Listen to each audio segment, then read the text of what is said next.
কারণ তারা যদি চলে না যায় ভাই, এখানে প্রতিদিন থাকলে 200 থেকে 300 টাকা খরচ হয়। তাহলে এই যে বিনোদপুর গেট, কাজলা গেট এবং মেইন গেটে গিয়ে দেখতে পারেন কত কত স্টুডেন্ট মানে বাসের জন্য ওয়েট করতেছে, এবং রেল গেটে গেলেও সেটা প্রমাণ পাবেন। হ্যাঁ, আমি প্রার্থী।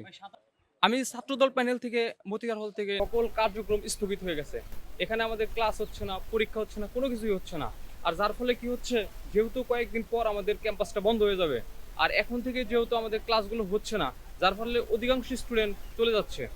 এটা যদি আপনাদের বিশ্বাস না হয়, তাহলে এই যে বিনোদপুর গেট, কাজলা গেট এবং মেইন গেটে গিয়ে দেখতে পারেন কত কত স্টুডেন্ট মানে বাসের জন্য ওয়েট করতেছে, এবং রেল গেটে গেলেও সেটা প্রমাণ পাবেন। আর আমার কথা যদি বিশ্বাস না হয়, সত্যিকার অর্থে যদি 25 তারিখে নির্বাচন হয়, দেখতে পারবেন যে কত পার্সেন্ট ভোট মানে কাস্টিং হয় আর কি। সেদিনই প্রমাণিত হবে যে কত পার্সেন্ট স্টুডেন্ট চলে গেছে এবং কত পার্সেন্ট স্টুডেন্ট ক্যাম্পাসে রয়ে গেছে। ডকুমেন্টস স্যার আমি কোনো কথা বলবো না। আমার গতকাল রাতে আমার সিআরএ নোটিশ দিছে আজকে কোনো ক্লাস হবে না।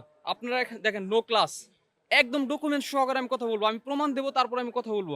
আপনারা গেটে যান, গেটে গেলে দেখতে পারবেন কত মানে বাসের জন্য ওয়েট করতেছে। না, অধিকাংশের বাস থাকে হচ্ছে সন্ধ্যায়। দেখেন এই যে সবগুলা দেখেন, সবগুলা নোটিশ দেখেন, আপনি প্রত্যেকের ফোন চেক করেন এবং ডিপার্টমেন্ট ক্লাস হচ্ছে না। আচ্ছা, যদি শাটডাউন চলে তাহলে কিভাবে ক্লাস হবে আপনারা বলেন? আমি অবশ্যই রাখছি 25 তারিখে চাই, যদি এখানে 90% থেকে 100% যদি এখানে উপস্থিত থাকে, সকল স্টুডেন্ট যদি ক্যাম্পাসে থেকে থাকে, তারা যদি বাসায় চলে না যায়, তাহলে নির্বাচন 25 তারিখে হোক। কিন্তু যদি এখানে যেহেতু অনেক বছর পর আমাদের এখানে নির্বাচন হচ্ছে, অধিকাংশ স্টুডেন্ট যদি ক্যাম্পাসে না থাকে, তাহলে আমি তো 25 তারিখে নির্বাচন চাইবো না ভাই। কারণ এখানে একটা মানে আমাদের অনেক আশা আকাঙ্ক্ষা আছে, আমরা অনেক কিছু চাই, আমরা সবাই ভোট দিতে চাই, কারণ এটা আমাদের লাইফে প্রথম ভোট।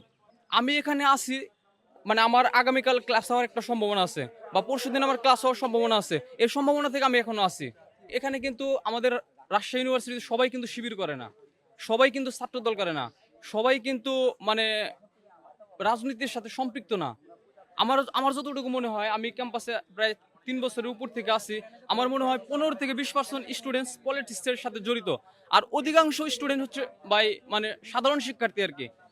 সাধারণ শিক্ষার্থীরা যেহেতু ভাই কোনো রাজনীতির সাথে সংযুক্ত না, সো তারা কিন্তু ক্যাম্পাস বন্ধ হওয়ার সাথে সাথে চলে যাবে। কারণ তারা যদি চলে না যায় ভাই, এখানে প্রতিদিন থাকলে 200 থেকে 300 টাকা খরচ হয়। কোনো পলিটিক্যাল পার্সনের কি সামর্থ্য আছে সে প্রত্যেক দিন আমাকে 2 থেকে 300 টাকা করে দেবে? সেই টাকাটা যদি আমি না পাই ভাই, তাহলে আমি ক্যাম্পাসে কেন থাকবো ভাই? এটা জানতাম না, এটা কোনোভাবে আমরা জানতাম না। কারণ 2 দিন আগেও আমরা চেয়েছি আমাদের নির্বাচন 25 তারিখেই হতে হবে, কারণ এটা আমাদের অনেক দিনের একটা স্বপ্ন ভাই। আমি তো বললাম ভাই, আপনি খোঁজ খবর নিয়ে দেখেন, এখানে সর্বোচ্চ 20% স্টুডেন্ট হচ্ছে বিভিন্ন রাজনৈতিক দলের সাথে সম্পৃক্ত, আর 80% হচ্ছে সাধারণ শিক্ষার্থী। আর 80% শিক্ষার্থীর মানে ভরণ পোষণের জন্য কোনো রাজনৈতিক দলেরই সামর্থ্য নাই।